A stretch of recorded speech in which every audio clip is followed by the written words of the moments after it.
देवशयनी एकादशीला भगवान विष्णू योग निद्रेमध्ये जातात.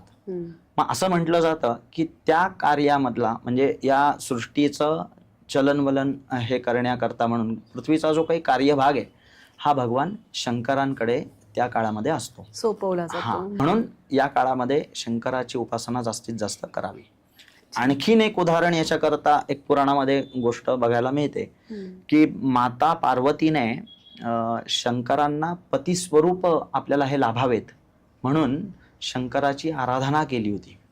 त्या सोमवाराचं व्रत जे आहे श्रावण मासामधलं ते व्रत माता पार्वतीने केलं होतं आणि त्या व्रताला प्रसन्न होऊन भगवान शंकरांनी पार्वतीला पत्नी म्हणून स्वीकारलं आणि म्हणून तेव्हापासून श्रावण मासामध्ये सोमवाराचं व्रत विशेष करून विवाहाच्या काही अडीअडचणी असतील, सौभाग्याच्या काही अडीअडचणी असतील तर हे करण्याची पद्धत आहे.